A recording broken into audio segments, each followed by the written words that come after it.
આજની નવી સત્સંગ સભાની શુભ શરૂઆત આપણે જયનાથથી કરીશું। શ્રી સ્વામિનારાયણ ભગવાનની જય। અક્ષર પુરુષોત્તમ મહારાજની જય। ગુણાતીતાનંદ સ્વામી મહારાજની જય। ભગતજી મહારાજની જય। શાસ્ત્રીજી મહારાજની જય।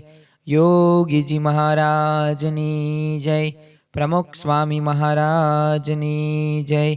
પ્રગટ ગુરુ હરિ મહંત સ્વામી મહારાજની જય। સુરત અક્ષરધામ મહોત્સવની જય।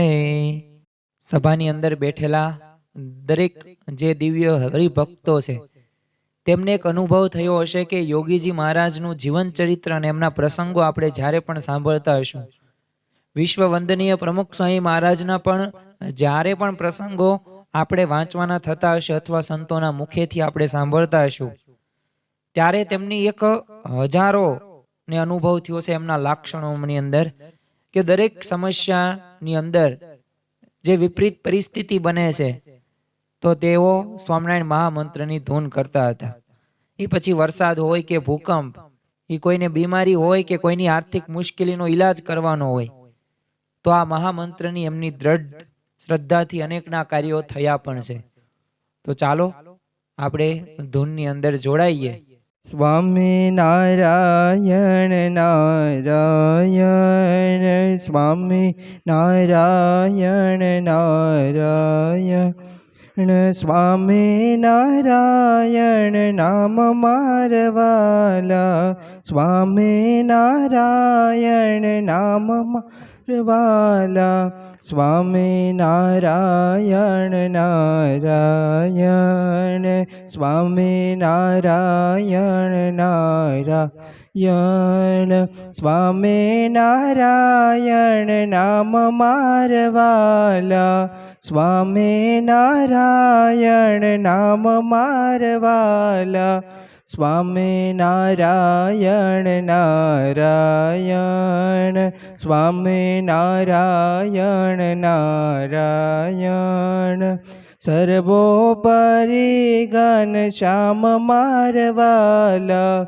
સર્વોપરી ઘનશ્યામ મારવાલા, સ્વામી નારાયણ નારાયણ, સ્વામી નારાયણ નામ મારવાલા, સ્વામી નારાયણ નામ મારવાલા, સ્વામી નારાયણ નારાયણ, સ્વામી નારાયણ નારાયણ, નીલકંઠ નામધર નાર મારવાલા, નીલકંઠ નામધર નાર મારવાલા, સ્વામી નારાયણ નારાયણ, સ્વામી નારાયણ નારાયણ, સ્વામી નારાયણ નામ મારવાલા, સ્વામી નારાયણ નામ મારવાલા, સ્વામી નારાયણ નારાયણ, સ્વામી નારાયણ નારાયણ, સહજાનંદ સમરથ મારવાલા, સહજાનંદ સમરથ મારવાલા, સ્વામી નારાયણ નારાયણ, સ્વામી નારાયણ નારાયણ, સ્વામી નારાયણ નામ મારવાલા, સ્વામી નારાયણ નામ મારવાલા, સ્વામી નારાયણ નારાયણ, સ્વામી નારાયણ નારાયણ, પ્રમુખ સ્વામીના પ્રાણ મારવાલા, પ્રમુખ સ્વામીના પ્રાણ મારવાલા સ્વામી નારાયણ નારાયણ સ્વામી નારાયણ નારાયણ સ્વામી નારાયણ નામ મારવાલા સ્વામી નારાયણ નામ મારવાલા સ્વામી નારાયણ નારાયણ મહંત સ્વામીના પ્રાણ મારવાલા મહંત સ્વામીના પ્રાણ મારવાલા સ્વામી નારાયણ નારાયણ સ્વામી નારાયણ નારાયણ શ્રી સ્વામિનારાયણ ભગવાનની જય. સરસ મજાની ધૂન સાંભળ્યા બાદ હવે આપણે પ્રવચનની અંદર જોડાઈશું. જો આજે કોઈ પણ ક્ષેત્રની અંદર કોઈ સંસ્થા હોય કે કોઈ મંદિર હોય કે કોઈ વ્યક્તિ હોય કે કોઈ ધર્મ હોય કે સંપ્રદાય હોય, તે જો ટોચ સ્થાને પહોંચ્યો હોય ને તો એને કોઈ મુખ્ય કોઈ કારણ હોય તો ભક્તોમાં રહેલું સમર્પણની ભાવના. તેઓ એ ધર્મ માટે કે કોઈ સંસ્થા પ્રત્યે તેઓ પોતાના પ્રાણ પણ ન્યોછાવર કરી દેશે. એ હદ સુધી સમર્પણની ભાવના તેમના હૃદયની અંદર આત્મસાત થયેલી જોવા મળે છે. તો બીએપીએસ સંસ્થા અત્યારે વિશ્વ ફલક ઉપર છે. તો સ્વામિનારાયણ જે બીએપીએસ બોચાસણ વાસી શ્રી અક્ષર પુરુષોત્તમ સ્વામિનારાયણ સંસ્થા, તો એમના હરિભક્તો કેવી કેવી રીતે સમર્પણ કરે છે, અને સાથે સાથે સમર્પણનો ભાવ જો આપણામાં હોય તો આપણે ક્યાં પહોંચી શકીએ. તો એનું સુંદર એક સરસ મજાનું પ્રવચન આપણે હવે માણવાનું છે. તો પ્રવચનનો વિષય છે સમર્પણ. હે નાથ મુજને મતિ શુદ્ધ દેજો, હૈયે સદા સેવક ભાવ રહેજો. છો શબ્દો મારા પણ આપ કહેજો, રાજી થઈ અક્ષર ભાવ દેજો. રાજી થઈ અક્ષર ભાવ દેજો. શ્રી સ્વામિનારાયણ ભગવાનની જય. અક્ષર પુરુષોત્તમ મહારાજની જય. ગુણાતીતાનંદ સ્વામી મહારાજની જય. પ્રમુખ સ્વામી મહારાજની જય. પ્રગટ ગુરુ હરિ મહંત સ્વામી મહારાજની જય. સુરત અક્ષરધામ મહોત્સવની જય. રવિ સત્સંગ સભાની અંદર પધારેલ દરેક દિવ્ય મુક્તોને જય સ્વામિનારાયણ. આમ તો મુક્તોની સાથે સાથે આપણે મુમુક્ષુ પણ છીએ. કારણ કે જેમ ગુણાતીતાનંદ સ્વામીએ પોતાની વાતની અંદર કહ્યું કે મોરે તો મુમુક્ષુઓ ભગવાનને ખોળતા, અને એવા જ તમે ભક્તો છો અને મુક્તો છો. તો આજે આપણે આ રવિ સભાની અંદર સમર્પણ વિષય ઉપર સમજવાનો પ્રયત્ન કરવાનો છે. જેમ પ્રવક્તાએ વાત કરી એમ કે કોઈ પણ ક્ષેત્રની અંદર કોઈ પણ ધર્મ હોય કે સંપ્રદાય હોય કે સંસ્થા હોય, એ સંસ્થા કે સંપ્રદાય કે ધર્મ અત્યારે તમે જે એની પ્રગતિ જોવો છો, સફળતા એને જે પ્રાપ્ત કરી છે, તો એના જે મૂળમાં હોય છે એ સમર્પણ હોય છે. એમના જે અનુયાયીઓ છે, જે હરિભક્તો છે, જે સેવકો છે, એમનામાં રહેલી એ ઈચ્છા કે હું મારી સંસ્થા કે ધર્મ પ્રત્યે શું ન કરી શકું. અને જો આ જ વિચાર તમે જોવો કે જે દેશ અંગ્રેજોની ગુલામીમાંથી બહાર આવ્યા, તો એમના એ જે દેશની અંદર જે ક્રાંતિકારીઓ હતા, જે વ્યક્તિઓ હતા, આંદોલનકારીઓ હતા, તેમને છેલ્લે આ હદ સુધી તેમને આ સમર્પણની ભાવના રાખી હતી. એટલે જો ભારત દેશની અંદર પણ આપણે જોઈએ જ છીએ કે જે ક્રાંતિકારીઓ થઈ ગયા તેમને કરો યા મરો, તુમ મુझे खून दो मैं तुम्हें आज़ादी दूंगा. તો આવા વિચારથી આગળ વધ્યા છે, એટલે કે સમર્પણની ભાવનાથી આગળ વધ્યા છે. તો આજે આપણે જોવાનું છે કે આજે બીએપીએસ સંસ્થા જે આપણે અદ્ભુત કાર્યો બધા કરે છે, એક એક કાર્ય તેમનું અદ્ભુત હોય છે. પછી મંદિરો હોય કે સંતો હોય કે કોઈ કાર્યક્રમ કે ઉત્સવ હોય કે અબુધાબી હોય કે રોબિન્સવિલ અક્ષરધામ હોય કે કણાદનું અક્ષરધામ હોય, તો આ બધાય પાછળ એ શું રહેલું છે મૂળની અંદર, કેવા કેવા ભક્તોએ સમર્પણ કરેલું છે, તો એના વિશેષ પ્રસંગો આપણે માણવાના છીએ. અને આ અદ્ભુત કાર્યો પાછળનો મુખ્ય સમર્પણની ભાવના કેવી હતી. આંતરરાષ્ટ્રીય સ્તરે જેમનો ઉદ્યોગ આજે વિકાસ પામ્યો છે, આમ તો નામ ટોપમાં ગણવામાં આવે તો આપણે ટાટા, રિલાયન્સ અને બિરલા ઉદ્યોગનું પણ ગણી શકીએ. તો જેનો વિકાસ થયો છે અને અત્યારે હજી વધુ વધુ થાય છે તેવા બિરલા ઉદ્યોગના શ્રી સુદર્શન બિરલા ગાંધીનગર અક્ષરધામનું જ્યારે ઉદ્ઘાટન કરવાનું હતું ત્યારે તેઓ પધાર્યા હતા અને બધું તે મંદિરના દર્શન કર્યા, પરિસરનું જોયું, બધી વ્યવસ્થા જોઈ અને એ સભાની અંદર એમને વક્તવ્યનો જ્યારે લાભ આપવામાં આવ્યો ત્યારે વક્તવ્યની અંદર તેઓએ જણાવેલું કે અક્ષરધામ આ એક અદ્ભુત ઘટના છે. અને એમને આગળ જણાવે છે કે હું હજી 3-4 મહિના પહેલા જ અહીંયા આવ્યો હતો, તો કેટલું ઘણું બધું કામ બાકી હતું અને અમે લોકો ઉદ્યોગો સ્થાપીએ છીએ, મોટી મોટી ઇમારતો પણ બનાવીએ છીએ, એટલે અમને છે ને નિર્માણ કાર્યનો અનુભવ છે. પણ મને તો લાગતું જ હતું કે આ 6 મહિને કે 12 મહિને પૂર્ણ થશે, પરંતુ આજે જોયું કે આ ખૂબ સુંદરતાથી કાર્ય આ પૂર્ણ થઈ ગયું છે, આ ગાંધીનગરનું અક્ષરધામ. તો જો આ અનુભવીઓ પણ જણાવે છે કે જે કામ 6 મહિને વર્ષે થવાનું હતું એ પ્રમુખ સ્વામી મહારાજ, મહંત સ્વામી મહારાજ એ સત્પુરુષની કૃપા દ્રષ્ટિથી, અમી દ્રષ્ટિથી એ ઓછા સમયની અંદર થઈ જાય છે. પરંતુ આ થઈ જાય છે તો એવા સમર્પણ હરિભક્તો પણ સત્પુરુષે તૈયાર કરેલા છે. બ્રિટનના ઉદ્યોગપતિ ગોપીચંદ હિન્દુજા જ્યારે દિલ્હી અક્ષરધામના દર્શન કર્યા અને ત્યારબાદ તેમને સંતોને જણાવ્યું કે આખા વિશ્વમાં આવી શક્તિ કોઈની પાસે નથી કે આવું ભવ્ય સ્મારક છે ને 5 વર્ષની અંદર પૂર્ણ કરી શકે. મુકેશ અંબાણી પણ આ દિલ્હી અક્ષરધામના જ્યારે દર્શન કર્યા ને ત્યારે એ જ કહ્યું હતું કે આ પ્રોજેક્ટ ને એ 10, 12, 15 વર્ષનો છે, પણ તમે આ 5 વર્ષમાં કઈ રીતે કરી નાખ્યું.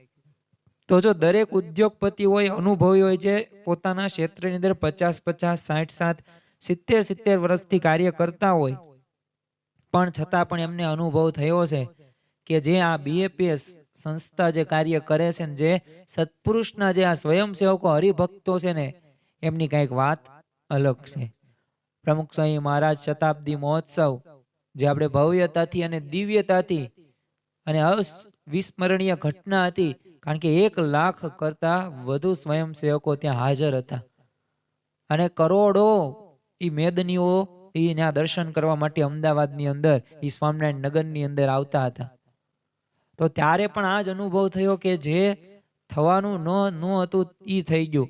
ત્યારે એ બ્લોક પાથરવાની પણ સેવા જ્યારે દિવાળી વખતે કરવામાં આવી હતી ત્યારે અશક્ય કાર્ય હતું, પણ છતાં પણ સ્વયંસેવકોને ખાલી 9,000ની જરૂર હતી અને 18,000 આવી ગયા, ડબલ આવી ગયા અને કામ આપણું સારું પણ થઈ ગયું. તો જો એમ ખાલી એક હાકલ માગે, ખાલી મહંત સ્વામી મહારાજ ખાલી પત્રમાં ખાલી એક વાક્ય જ લખે તો એમાં હજારો લાખો હરિભક્તો એ સમર્પણની એમની આજ્ઞા ઝીલવા માટે તત્પર છે. તો જો કોઈ પણ સંસ્થા કે ધર્મ કે કોઈ પણ ઘર આગળ વધવાનું કાર્ય ક્યારે વધે? સમર્પણની ભાવના હોવી પડે. અને સમર્પણ તમે પોતાની જાતની પરવા કર્યા વગર પણ સમર્પણ જ્યારે એવો ભાવ આવે ને ત્યારે ખરેખર એ સંસ્થાનો કે મંદિરનો કે ઘરનો પણ વિકાસ શક્ય છે. હવે જો જેમની પાસે મની છે એટલે કે પૈસા, મટીરિયલ છે, પદાર્થ છે અને મેન માણસો પણ છે અને પાછો મેનેજમેન્ટનો પાવર છે, પણ તેઓએ પણ આ અશક્ય લાગતું કાર્ય હોય છે અને જેમની પાસે આવો કોઈ પાવર નથી અને કઈ રીતે આ શક્ય એમને બનાવ્યું છે, તો એનું રહસ્ય શું? તો એનું રહસ્ય શું છે? એનું રહસ્યની અંદર આવે છે સમર્પણ. તમે ગાંધીનગર અક્ષરધામ જુઓ, દિલ્હી અક્ષરધામ જુઓ, ઉપરાંત તમે દેશ વિદેશની અંદર આજે 1800થી વધુ મંદિરો છે અને રોબિન્સવિલ અક્ષરધામ જે અશક્ય કાર્ય હતું એ ક્યાંક પ્રશ્નોના આર્થિક રીતે ક્યાંક ખોટી રીતે ગેરસમજના લીધે એ ખાલી 12 થી 15 એ કારીગરો વધ્યા હતા, પરંતુ મહંત સ્વામીમાં જે હાકલ કરી અમેરિકાના હરિભક્તોને અને કોઈને એ સીણી કે હથોડી જિંદગીમાં ક્યારે એમને હાથમાં નહોતી પકડી, પણ છતાં પણ એમને 12,500 કરતા વધુ એ હરિભક્તો સ્વયંસેવકોએ એ કાર્ય તેમને કર્યું છે. તો જો તેમનામાં રહેલું એક સમર્પણની એક ભાવના હતી. આજે આબુધાબી મંદિરના પણ આપણને દર્શન થાય છે. UAE ની અંદર જે મુસ્લિમ કન્ટ્રી છે ત્યાં બધા પ્રકારના નિયમો એટલા બધા કડક છે કે તમે ત્યાં ધાર્મિક કોઈ પણ પ્રકાર એક્ટિવિટી કરી ન શકો. પણ ત્યાંના જે મેન શેખ હતા એને આપણને 27.5 એકર જેટલી જમીન આપણને દાનમાં આપી. એટલું જ નહીં, એમને ત્યાં સુધી કીધું કે જ્યાં સુધી સૂર્ય અને ચંદ્ર રહેશે ને ત્યાં સુધી તમારો આ જે પાર્કિંગની વ્યવસ્થાનો ખર્ચો હોય ને એ બધો એમને પૂરો પાડ્યો. આખી વ્યવસ્થા એમને કરી દીધી છે. ઇલેક્ટ્રિસિટી ફ્રી, પાણી ફ્રી. તો જો આ થઈ શકે છે પણ શા માટે? કારણ કે સમર્પણની ભાવનાવાળા ભક્તો અહીંયા સંતો આપણને જોવા મળે છે. અને એમનાથી આ પ્રભાવિત થઈને લોકોને કંઈક અલગ લાગે છે કે આ કંઈક સંસ્થા અલગ છે. ઈસવીસન 1981 થી લઈને અત્યાર સુધી તમે જુઓ તો 2 દિવસથી લઈને 2 મહિના સુધીમાં તો મોટા મોટા અનેક ઉત્સવો, સમયાઓ એ બધા આપણે આયોજન કરીએ છીએ. શા માટે ઉત્સવો, સમયા અને આયોજન કેમ જરૂરી છે? લોકોને વધુ વધુ સમાસ થાય, સંત સમાગમ વધુ થાય અને એનાથી જીવની ઉધ્વગતિ થાય, મોક્ષ પામે. તો આવા તો ઘણા બધા કાર્યો બીએપીએસ સંસ્થા અત્યારે કરી રહી છે. આજે એક નાના સેન્ટરની અંદર પણ એક મંદિર તો હોય છે, પણ સાથે સાથે 2 થી 3 શિખરબદ્ધ મંદિરો પણ હોય છે. આ કણાદનું પણ અક્ષરધામ બનાવવામાં આવ્યું તેનું મુખ્ય કારણ એ જ તે કે જે મંદિર હતું પહેલા એ મંદિર તો રાખવાનું જ તે, પણ ત્યાં વધુ પડતી વસ્તીના લીધે ભક્તોનો સમુદાય વધી ગયો, એમાં વ્યવસ્થા સચવાતી નહોતી. તો જો ભવ્ય આયોજન બીજા મંદિરનું પણ કરવામાં આવ્યું. અને એમાં તે કોઈ પણ પૈસા કોઈ બિઝનેસ કરીને નહીં, પણ એ સમર્પણ, એ લોકોની સમર્પણ જે મૂડી હોય એ મૂડીમાંથી જ બનાવેલા છે. તો જો આ સમર્પણની ભાવના હોય ને તો અશક્ય કાર્ય પણ શક્ય થઈ શકે. દરેક લોકોને અત્યારે આશ્ચર્ય થાય છે કે આટલા ભવ્ય મંદિરોનું નિર્માણ અને પાછા ઉત્સવો આ સહજતાથી કેવી રીતે થાય છે? એનું રહસ્ય શું? જો મંદિરો તો બનાવી નાખીએ આપણે, પણ એને સરખી રીતે ઝાંકતા રાખવાનું મંદિર એ અઘરી વાત છે. ત્યાં રવિ સભા થાય, ત્યાં શિશુ સભા થાય, બાળ સભા થાય, યુવતી સભા થાય, બધાય પ્રકારની પ્રવૃત્તિઓ ત્યાં થાય. દરેક ઉત્સવો પણ જે આવતા હોય, જન્માષ્ટમી હોય, સ્વામિનારાયણ જયંતિ હોય, બધાય ત્યાં ઉજવવામાં આવે. ધનુર્માસ પણ ઉજવવામાં આવે, કથા વાર્તા પણ થાય, પારાયણો પણ થાય. આ રીતે ચલાવવું ને એ અઘરી વાત છે. તમે બનાવી તો નાખો, વસ્તુ સારામાં સારો બંગલો બનાવી નાખો, પણ એને હાચવો ને એનાથી અઘરું વાત છે.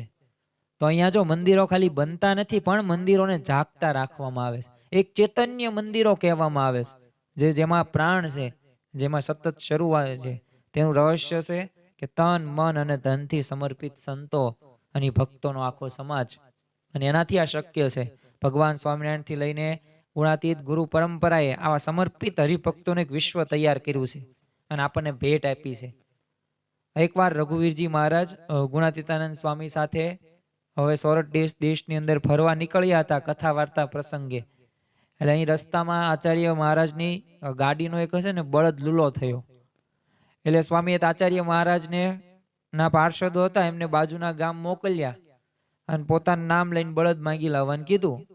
એટલે પાર્ષદો તો ગયા પણ ખરા, આજ્ઞા થઈ એટલે તરસ ગયા, પણ આચાર્ય મહારાજનું નામ દીધું ને એટલે કોઈએ દાદ દીધી નહીં. પછી પાર્ષદોને સાંભળી આવ્યું કે આપણે છે ને સ્વામીનું નામ દઈએ. એટલે સ્વામીનું નામ દીધું ને એટલે તરત તે છે ને એ સારામાં સારો જે બળદની જોડી હતી ને એ તરત તે લઈને દોડતા આવ્યા અને સ્વામીને પગે લાગી ગયા અને કીધું કે આ એક સારો બળદ તમે ગાડીએ જોડો. તો જો આ બળદ સ્વામીને કૃષ્ણ પણ કરી દીધો, પણ સ્વામીએ ના પાડી. એટલે ફરી વખત આગ્રહ એમને કર્યો કે સ્વામી તમારી ગાડીના જોડેલો બળદ ઉપર અમારે ધૂંસરી મુકાય નહીં. પછી પાછળથી તો પાળાઓએ આચાર્ય મહારાજને ગામમાં બનેલી આખી વાત કરી. એટલે રઘુવીરજી મહારાજે સ્વામીને કહ્યું કે જેને સત્સંગ નથી તે તમારું નામ સાંભળી એટલું અર્પણ કરે છે, તો જે સત્સંગી તમને જે હોય તો એ શું નું અર્પણ કરે?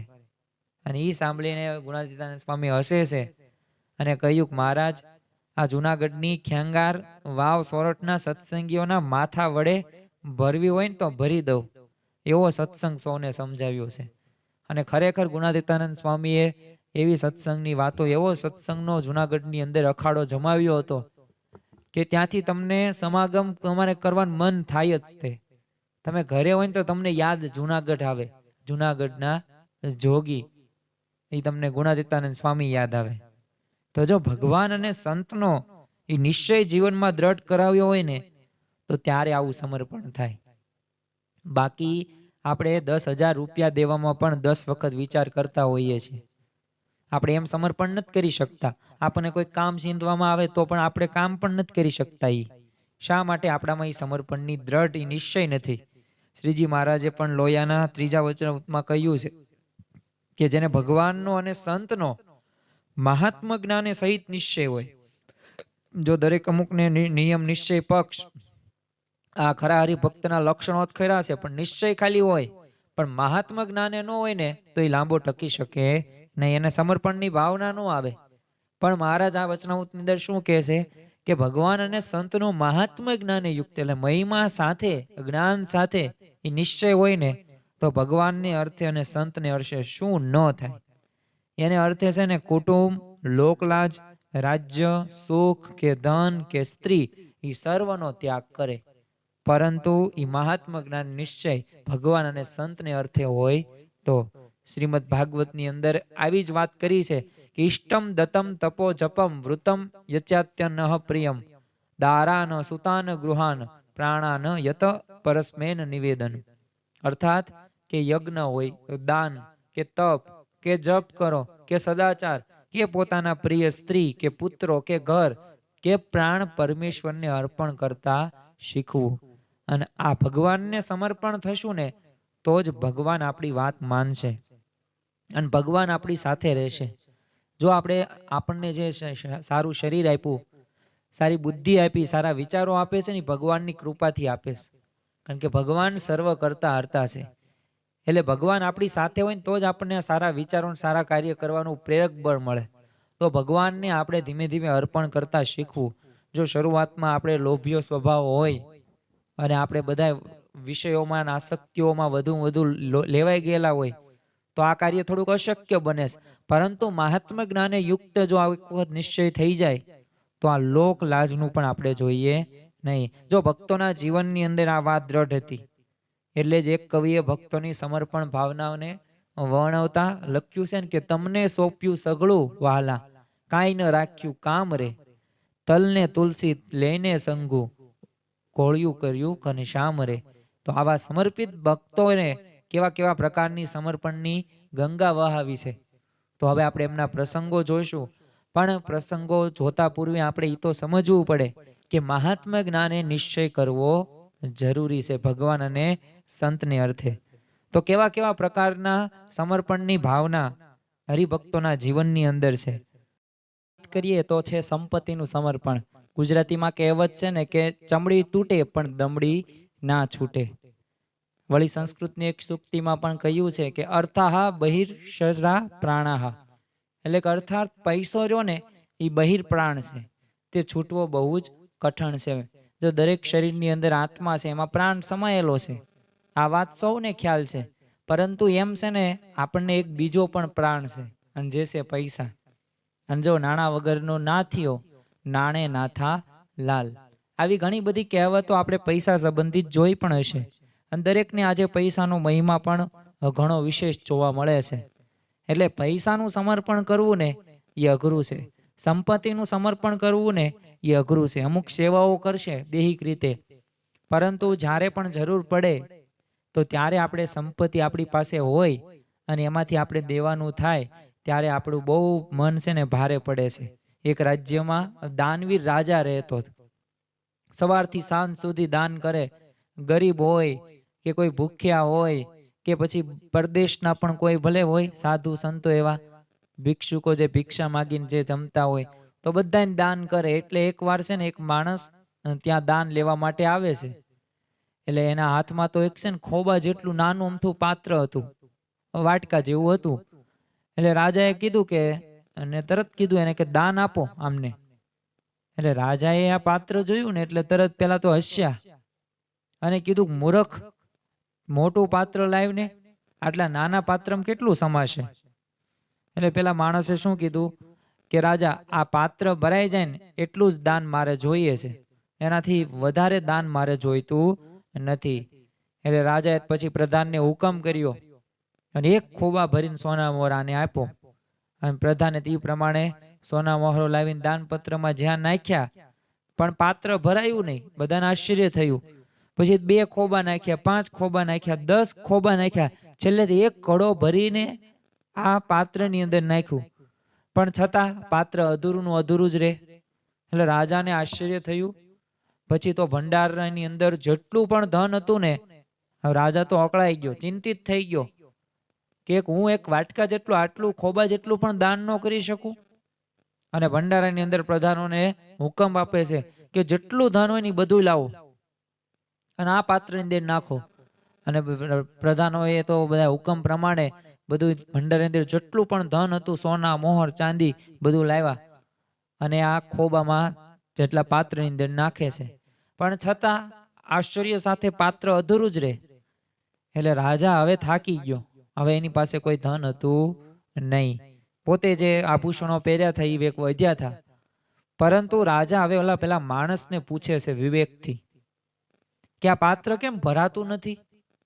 એમાં તે શું જાદુ કર્યો છે? અને શેનું બનેલું પાત્ર છે કે આ પાત્ર અધૂરું જ રહે છે? અને ત્યારે એલા માણસે શું હસતા હસતા જવાબ આપ્યો, અને આપણે સમજવા જેવો જવાબ છે. ત્યારે એ માણસે રાજાને કીધું કે રાજા, આ પાત્ર રહ્યું ને એ માણસના હૃદયમાંથી બનાવેલું છે. જો ખરેખર છે ને માણસનું હૃદય આવું જ છે. ક્યારે પૈસાથી સંતોષ પ્રાપ્ત એને થતો નથી. એને 20,000 પગાર હોય ને તો એ અસંતોષિત છે. અરે કોઈકને ₹1,00,000 પગાર હોય ને તો એ પણ અસંતોષી માને છે પોતાની જાતને કે બસ લાખ જ પગાર, બીજાને કેટલો 10 લાખ પગાર છે, 15 લાખ છે. અરે કરોડોપતિ હોય ને એને પણ એ કરોડમાં છે ને અસંતોષ રહેશે. એટલે આના ઉપરથી હું સ્પષ્ટ થાય કે જેમ ચમડી તૂટે પણ દમડી ના છૂટે. સંપત્તિ આપણી પાસે છે ને ઓછી જ રહેશે. એટલે આપણને સંપત્તિ આપવાનો વિચાર કોઈ દિવસ આવતો નથી. તો માણસનું હૃદય આવું છે, પણ આપણે ભાવ રહ્યો ને એ ભગવાન પ્રત્યે કંઈક અલગ રાખવાનો. જો પૈસા કમાવા જરૂરી છે, બહિર્પ્રાણ છે, વાત સાચી, પણ આપણે એમાં ને એમાં તે સમય બગાડતા હોઈએ તો પછી યાદ રાખવું કે આપણે જે કરવાનું છે ને એ આપણે કરતા નથી. પૈસા તમારી સાથે આવવાનું નથી. તમારી સંપત્તિ કે તમારી જમીન કે ધન દોલત એ કોઈ વસ્તુ તમારી સાથે નથી આવવાનું. પણ તમે જે કરેલી ભક્તિ છે, તમે જે ધર્મ નીતિ નિયમ આજ્ઞા પ્રમાણે જીવો છો, સત્પુરુષના વાક્ય પ્રમાણે, સ્વામિનારાયણ ભગવાનના વાક્ય અનુસાર વાણી સ્વરૂપે, તો એ જ સાચું આવવાનું છે, એ જ સાથે આવવાનું છે, એ જ સાચું છે. તો આપણા જીવનની અંદર આ જરૂરી છે. જો કઠોપનિષદની અંદર પણ એક સરસ મજાનું નચિકેતાનું યમરાજા સાથેનો સંવાદ આવે છે. ગાંધીનગર અક્ષરધામની અંદર આપણે જઈએ ત્યારે વોટર શો છે, તો એક સરસ મજાનું નચિકેતા અને યમરાજ વચ્ચેનો એક સંવાદનું આપણને એક અત્યાધુનિક ટેકનોલોજીનો ઉપયોગ કરીને બનાવવામાં આવ્યું છે. તો આ નચિકેતા અને યમરાજનું આખ્યાનની અંદર પણ નચિકેતા યમરાજને આ જ કહે છે કે ન વિત્રેત તર્પણિયો મનુષ્ય, એટલે કે હે યમરાજ, મનુષ્યને ધનથી તૃપ્ત કરી શકાતો નથી અને તૃપ્ત કોઈ દિવસ થવાનો પણ નથી. અને આ જેટલી પણ ઇન્દ્રિયો છે, એટલે કે જે સ્વભાવો કે જે આસક્તિઓ છે, એ ક્યારેય કોઈ દિવસ પૂરી થવાની નથી. પરંતુ ભગવાન તરફ આપણી દ્રષ્ટિ વાળીએ, ભગવાન તરફ આપણે જોઈએ ને તો વાસ્તવિક ખ્યાલ આવે કે આપણે જે કરવાનું છે, આપણને જે પ્રાપ્તિ થઈ છે ને સત્પુરુષ અને ભગવાનની, એ કંઈક અલૌકિક છે. જો આ રવિ સભાની અંદર આપણે બેઠા છીએ, આપણે સાંભળીએ છીએ સમર્પણની ગાથા, તો આ સમર્પણની ગાથા આપણા જીવનમાં ક્યારે આવે કે જ્યારે આપણે આ પ્રાપ્તિને પ્રતીતિમાં પરિવર્તિત કરીએ. અને જે આપણને પ્રાપ્તિ થઈ છે, આવા ભગવાન જેવા સંત જે આપણને મળ્યા છે ને, એ એક અલૌકિક પ્રાપ્તિ. પરંતુ આપણને મનુષ્ય ભાવ આવે છે તો એ આપણા જીવની દુર્દશા છે, એ અવળાય છે જીવની, એ આપણે સમજવાનું છે. જ્ઞાને કરીને આપણે આ જ્યારે સમજવાનો પ્રયત્ન કરીશું ને ત્યારે વાત સાચી મનાશે. એટલે જ આ રવિ સભા, આ સત્શાસ્ત્રનો અભ્યાસ જરૂરી છે. સત્સંગ શિક્ષણ પરીક્ષા પણ થોડાક આવતા મહિનાની અંદર આવે છે. તો શા માટે? કારણ કે આપણા જીવનની અંદર જ્ઞાન દ્રઢ હશે ને, કારણ કે જ્ઞાનથી જ આપણને એ અનુભવ થાય છે અને જ્ઞાનથી જ આપણને વાતો સમજાય છે. અને બુદ્ધિ પણ ત્યારે જ માને છે કે જ્યારે જ્ઞાન થાય. અજ્ઞાને કરીને કોઈ વાત આપણને સિદ્ધ થતી નથી. તો જ્ઞાન મેળવવું તો આ ધનથી તૃપ્ત કોઈ દિવસ કરી શકાતો નથી. એટલે આ સમજવાનું છે આપણે. પૈસો મારો પરમેશ્વર અને હું પૈસાનો દાસ. આવા કળિયુગની અંદર આ પૈસો પરમેશ્વરને આવો સમર્પણ કરવા એ પાસે સહેલું પણ નથી. પરંતુ ભક્તોએ આ કાર્ય કરી બતાવ્યું છે. એમના જીવનની અંદર જ્યારે તપાસ કરવામાં આવે ને, એવા પ્રસંગો આપણે જોઈએ ને, તો ખબર પડે કે ખરેખર એ ભગવાનને અર્થે તેઓ કાર્ય કરતા હતા અને કરે પણ છે. અત્યારે શ્રીજી મહારાજથી લઈને અત્યારે મહંત સ્વામી મહારાજ સુધીના હરિભક્તોમાં સંપત્તિનું પણ કરેલું સમર્પણ એક આશ્ચર્ય પમાડે છે. ઘણા બધા ભક્તો તો મંદિરો પૂરા કરવા માટે પોતાના ઘરેણાઓ, મંગળસૂત્રો આ બધું વેચીને પણ એ સેવા કરાવે છે અને અર્પણ કરે છે. શાસ્ત્રીજી મહારાજે જ્યારે સારંગપુરનું મંદિર બનાવ્યું ને, ત્યારે એમાંથી ચરુ નીકળ્યા હતા સોનાના. પણ શાસ્ત્રીજી મહારાજે કહેલું કે એમનામ જેમ સેમ દાટી દો, કોઈને કહેતા નહીં. શા માટે? કારણ કે અમારે હરિભક્તો પાસેથી સેવા લેવી છે. જો ભગવાન તો સાથ આપતા હતા, પણ છતાં પણ એ ન કર્યું કામ અને એનો ઉપયોગ ન કર્યો. શા માટે? કારણ કે ભગવાન એટલે બાકી તો જો સત્પુરુષ ધારે તો દરેક પરિસ્થિતિ બદલી શકે, દરેકના મન બદલી શકે. એમનું ધાર્યું બધું થાય છે, પણ છતાં પણ તેઓ ભક્તો પાસે જાય છે. એટલું જ નહીં, તેમની પાસે સેવા અર્પણ કરે છે અને સેવા લે છે. એનું કારણ આ જ છે કે એમનું સદગતિ થાય, એમને સારા વિચારો આવે, ભગવાન એમની સાથે રહે. એક વખત પર્વતભાઈ ગામ લોજમાં મહારાજના દર્શન કરવા માટે ગયા. અને જો પહેલાના ભક્તોનો નિત્યક્રમ હતો, સવારમાં જે મંદિર હોય ત્યાં જવાનું, આરતીમાં, પછી ધૂન અષ્ટક આવું બધું, તે કીર્તનો, થાળ અને સમાગમ પણ કરવા જતા. એટલે ત્યાં અનાજનું સદાવ્રત અપાતું હતું. એટલે મહારાજે કીધું કે પર્વતભાઈ, સદાવ્રતમાં દાણાની બહુ તંગી પડે છે. આવજો. મહારાજે પર્વતભાઈને એમ નથી કીધું કે દાણાની તંગી પડે છે ને એટલે તમે જાઓ દાણા ઘરેથી લેતા આવો, પણ ખાલી એટલું બોલ્યા અને પર્વતભાઈ તો ત્યાંથી પોતે ઘરે આવ્યા. અને જેટલું અનાજ હતું ને બધું ગાડામાં ભરીને છે ને 10 ગાડા જોડાવ્યા અને બધું અનાજ એમાં મુકાયું અને લોજ લઈને આવ્યા અને તમામ અનાજ છે ને સદાવ્રતમાં આપી દીધું. એટલે મહારાજે પર્વતભાઈને કીધું, પર્વતભાઈ તમે કઈ છોકરા સારું કઈ રાખ્યું છે કે બધું અનાજ અહીં લાવ્યા? એટલે પર્વતભાઈએ શું કીધું કે મહારાજ, કણબીના છોકરા અને કુકડા ભૂખે ન મરે, એ તો ઉકરડા ઉથામીને પણ પેટ ભરે. તો જો આ પર્વતભાઈનું સમર્પણ હતું. અને આવા સમર્પણના પ્રસંગો આપણને ઇતિહાસની અંદર ઘણા બધા જોવા મળે છે અને અત્યારે પણ આવા સમર્પણના પ્રસંગો આપણને જોવા મળે છે. એક બીજો પ્રસંગ આપણે શાસ્ત્રીજી મહારાજ વખતનો જોઈએ કે જ્યારે BAPS સંસ્થાના અત્યાર સુધીના તમે ઇતિહાસમાંથી જો સમર્પિતની જો હરિભક્તોની યાદી બનાવવામાં આવે ને, તો એમાં તમે ટોપ 10 ની અંદર જો નામ જેમનું લખવું હોય ને, તો આશાભાઈ, ઈશ્વરભાઈ અને મોતીભાઈ એ મોખરે મૂકવામાં આવે છે. અને એમાં થોડીક પણ આપણને અતિશયોક્તિ ન કહેવાય, કારણ કે એમને હરિભક્તો માટે એમને જે મહારાજ પ્રત્યે એમને સમર્પણ એવું કરેલું હતું અને સાક્ષાત એક મૂર્તિ સમાન હતા સમર્પણની. આ વાત છે 1913-14 ની અંદર શાસ્ત્રીજી મહારાજે જ્યારે સારંગપુરમાં જ્યારે મંદિરનું કામ પૂર્ણ થયું અને એમાં પ્રશ્ન કયો હતો કે હવે મૂર્તિઓની પ્રતિષ્ઠા કરવાની એક બાકી હતી. પણ શાસ્ત્રીજી મહારાજ તો જયપુરમાં સલાટ પાસે એમને ધામ, ધામી અને મુક્તની પંચ ધાતુની સુંદર મૂર્તિઓ તૈયાર કરાવી હતી. પણ એના પૈસા ચૂકવવાના બાકી હતા. પૈસા ચૂકવીને એટલે મૂર્તિ આવી જાય. તો પૈસા એ સમયની અંદર જો શાસ્ત્રીજી મહારાજના સમયની અંદર યોગીજી મહારાજ ને પ્રમુખ સ્વામી મહારાજ એવો કેવો ભીડો બેઠો છે. ત્યાર કોઈ પણ પ્રકારની સુવિધા નહીં, સંતો પણ એટલા બધા નહીં, પૈસા પણ નહીં, હરિભક્તો પણ એટલા બધા નહીં, દાણા પણ એટલા બધા નહીં, પણ છતાં પણ તેઓએ એવા સંકલ્પો કર્યા, એવા પૂરા પણ કરેલા. તો હવે જયપુરની અંદર જ્યારે પૈસા દેવામાં આવે ત્યારે મૂર્તિઓ સારંગપુરની અંદર આવે અને પછી પ્રતિષ્ઠા થાય. એટલે શાસ્ત્રીજી મહારાજ તો મૂર્તિના પૈસા ભેગા કરવા માટે બધા ગામો ગામ પધરામણીઓ કરવા જાય, વિચરણ કરવા જાય. એટલે ચરોતરના ગામડોમાં વિચરણ કરી રહ્યા હતા અને એક દિવસ શાસ્ત્રીજી મહારાજ રઢુ ગામની અંદર પધાર્યા હવે ગામના હરિભક્તો સ્વામી પાસે આવ્યા, પણ એમાં એક રઢુથી 5 કિલોમીટર દૂર આવેલ એક ગામ, અને આ ગામનું નામ પુરુષોત્તમપુરા. આ પુરુષોત્તમપુરાની અંદર સનિષ્ઠ અને નિષ્ઠાવાન હરિભક્ત આશાભાઈ, ઈશ્વરભાઈ ને મોતીભાઈ, એ પણ આ રઢુ ગામની અંદર આવે છે સ્વામીશ્રીના દર્શન કરવા માટે અને કથા વાર્તા સાંભળવા માટે. શાસ્ત્રીજી મહારાજ તો રઢુ ગામની અંદર સભા કરીને બેઠા હતા. અક્ષર પુરુષોત્તમની વાતો, સમર્પણની વાતો ચાલતી હતી, અને એ ભક્તો સત્સંગ રસની આમ છે ને લાન રહી હતા. પણ બીજી તરફ એક પુરુષોત્તમપુરાના જે આશાભાઈ ને ઈશ્વરભાઈ, એમનો બહુ મોટો બંગલો હતો, અને એમાં અચાનક આગ લાગી ગઈ. હવે જોત જોતમાં તો આગ જોત, એક આગ, પાણી અને ઇલેક્ટ્રિસિટી, આનો કોઈ દિવસ વિશ્વાસ કરવો નહીં. હવે આગે એટલું બધું લપેટ કર્યું ને તો આખો બંગલો ખાક થઈ ગયો.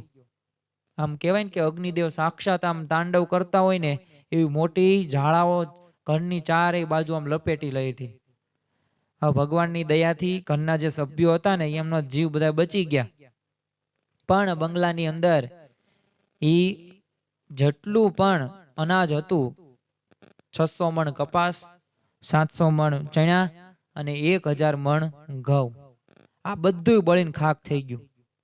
અને આખા આ પ્રસંગથી તો આખા ગામની અંદર હાહાકાર થઈ ગયો. હવે આ તરફ તો આવા સમાચાર તો તરત તે પહોંચી જ જાય. રઢુ ગામની અંદર, સભાની અંદર પણ આ સમાચાર પહોંચ્યા, અને આ સાંભળીને બધા આમ હૈયે છે ને આમ ધબકારા થોડાક વધી ગયા.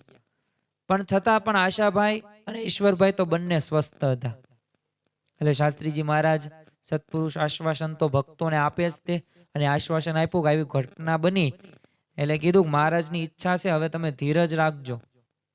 પછી તો એક ગહન વાક્ય ઉચ્ચાર્યું કે તમારા છે ને બધાયના પાપ બળી ગયા, હવે બધું સારું થશે. અને મહારાજે છે ને વાસના ટાળવા માટે બંગલાને નિમિત્ત બનાવ્યો છે. હવે સંપત્તિ વધશે ને તોય સાંખ્ય જ રહેશે, બંધન નહીં થાય. હવે આશાભાઈ તો ઈશ્વરભાઈના ચહેરા ઉપર આપણને દુઃખનો અણસાર થોડોક પણ જોવા ન મળ્યો. એટલે શાસ્ત્રીજી મહારાજના આશીર્વાદ લઈને હવે પુરુષોત્તમપુરા જવા નીકળ્યા. અને તેઓ જ્યારે પુરુષોત્તમપુરિયા પહોંચ્યા, અને ગણતરીની કલાકોની અંદર જ તે આલિશાન બંગલો ઊભો હતો, અને ત્યાં માત્ર થોડીક મિનિટોની અંદર એ આખો કાટમાળનો ખડકલો એમનો દેખાતો હતો. અને ધનપતિ હતા એમાંથી થઈ ગયા રાખપતિ. હવે આવી પરિસ્થિતિ આપણા જીવનની અંદર બને, જ્યારે સંપત્તિ આટલી બધી, ત્યારે આપણને સમર્પણની ભાવના વધે ન વધે. પરંતુ આશાભાઈ કેવા હતા, તો એમને રાત્રે ખીચડી ખાવાનો પણ એ દાણા એમની પાસે નહોતા. ભંડારો બધા ખૂટી ગયા હતા, કારણ કે બળી જ ગયા હતા બધું અનાજ. પણ હવે શાસ્ત્રીજી મહારાજે હવે અહીંયા એમનું પરીક્ષા લેવાનું પૂરું નથી કર્યું. હવે આગળ શાસ્ત્રીજી મહારાજે નક્કી કર્યું કે ચાલો ને આપણે પુરુષોત્તમપુરા જઈ આવી, અને આશાભાઈ, ઈશ્વરભાઈ, મોતીભાઈને આશ્વાસન દઈ આવીએ કે આજે નુકસાન થયું છે એવી રીતના. એટલે શાસ્ત્રીજી મહારાજે કીધું કે મહારાજની ઈચ્છા, આવી રીતના વાત કરી અને બંગલા પાસે આવ્યા, અને ચારે તરફ આમ જોયું ને, બળીને બધું ભસ્મીભૂત થયેલું જોયું, તો એ પરીક્ષા તો અધૂરી હતી. એટલે શાસ્ત્રીજી મહારાજે આશાભાઈને વાત કરી કે, અને થોડીક નિરાશા જ કીધી, શું આશાભાઈ, આ તો મહારાજે જ પોતાના કાર્યમાં વિઘ્ન નાખ્યું. એટલે આશાભાઈ આવું સાંભળ્યું એટલે કીધું કે આવું કેમ તમે બોલો છો સ્વામી? એટલે શાસ્ત્રીજી મહારાજ નિશાસો નાખતા કીધું કે અમને તો એમ કે તમારી પાસેથી પૈસા લઈને જયપુર મૂર્તિઓ લેવા જઈશું, પણ હવે શું થાય? હવે શાસ્ત્રીજી મહારાજના હતાશા ભર્યા શબ્દો હતા, નિશાસા વાળા. એટલે આશાભાઈનું હૃદય છે ને ખળખળ ભળી ઉઠ્યું, અને એમને થયું કે આ સાક્ષાત ભગવાન સ્વામિનારાયણના અખંડ ધારક સંત આપણા આંગણે આવ્યા છે, જેમના રૂવાડે રૂવાડે અનંત કોટી બ્રહ્માંડો ઉઠતા ફરે છે. એવા સંત આપણી પાસે હાથ ફેલાવીને ઊભા હોય, ત્યારે તેમને ખાલી હાથે કેમ જવા દેવાય? એટલે આશાભાઈએ સ્વામીને કીધું કે સ્વામી તમે ચિંતા ન કરશો, મહારાજે એમના કાર્યમાં વિઘ્ન નથી નાખ્યું, પૈસાની સગવડ તો હમણે કરી દઉં. શાસ્ત્રીજી મહારાજે સામે કીધું, પણ આશાભાઈ તમે આવી પરિસ્થિતિમાં રૂપિયા ક્યાંથી લાવશો? ત્યારે આશાભાઈએ કીધું કે સ્વામી, આગમાં કેવળ મારું ઘર બળ્યું છે, આબરૂ ક્યાં બળી છે? આબરૂ તો હજી અકબંધ છે, અને જરૂર પડશે ને તો હું મારી જાતને વેચીને પણ ઠાકોરજીની સેવા કરીશ અને પૈસા આપીશ.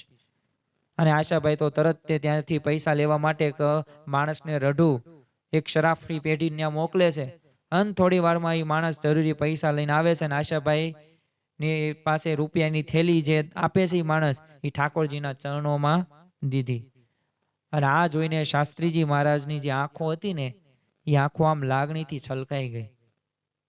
તો જો આ સમર્પણની પરાકાષ્ઠા છે. આવી સંપત્તિમાં કોને, આવી સંપત્તિનો જેને વિનાશ થઈ ગયો હોય, કાંઈ હોય નહીં, પણ છતાં પણ આ ભાવ આવો ને એ અઘરી વાત છે. તો આવા ભક્તો સ્વામિનારાયણ સંપ્રદાયની અંદર જોવા મળે છે અને આવું સમર્પણ એના લીધે આ સ્વામિનારાયણ સંપ્રદાય આજે વિશ્વ ફલક ઉપર પોતાની એક છબી ઊભી કરે છે. તો જો ભગવાન અને સત્સંગ અર્થે રહીને એ સમર્પણ કરવાની ભાવના એ નાના નાના બાળકો હોય કે તમે સ્ત્રી ભક્તો હોય એમાં પણ જોવા મળે છે.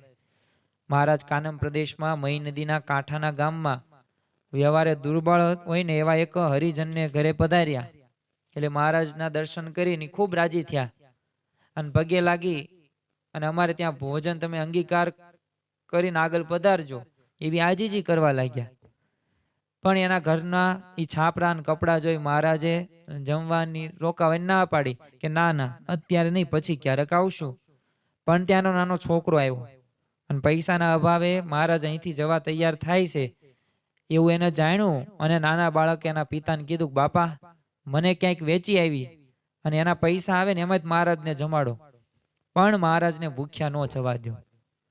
ત્યાંથી ભક્તના પત્ની હતા એ ઘરમાંથી પોટલાના વાસણ કપડાં લઈને બહાર આવે છે અને આ જોઈને મહારાજે કીધું ક્યાં ચાલ્યા? એટલે એને કીધું કે આ મારા પિયરના વાસણ અને કપડાં છે, એ વેચીનું પૈસા લઈને એમાં અનાજ લાવીને રસોઈ કરી આપને હું જમાડીશ.